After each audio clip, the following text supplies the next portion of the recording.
Only one of them came home nice. All right. Now, Mr. Laughton, please, will you teach us boys something? Do you mind? Maybe I was wrong, and when I tried, maybe you'd like to try the Gettysburg Address. Do you know the Gettysburg Address? Of course I know that. What do you mean, do I know the Gettysburg Address? I've played it thousands of times all over the country. How dare you ask me if I know the Gettysburg? Well, I never heard you say it. I never heard it. You want me to say it? No. All right. We gave him a funny line. He can't say it.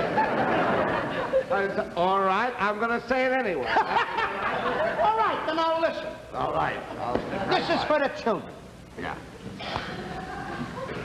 77 years ago, our fathers brought forth on this continent a new nation, conceived in liberty and dedicated to the proposition that all men are created equal.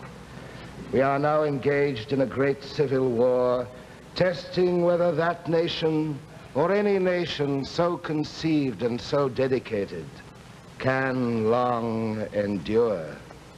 We are now on a great battlefield of that war.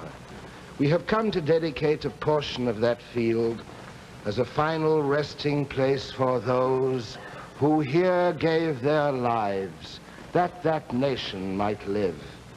It is altogether fitting and proper that we should do this, but in a larger sense, we cannot dedicate, we cannot consecrate, we cannot hallow this ground. The brave men, living and dead, who struggled here have consecrated it far beyond our poor power to add or detract. The world will little note nor long remember what we say here, but it can never forget what they did here. It is for us, the living rather, to be dedicated here to the unfinished work which they who fought here have thus far so nobly advanced. It is rather for us to be here dedicated to the great task remaining before us, that from these honored dead we take increased devotion to that cause for which they gave the last full measure of devotion.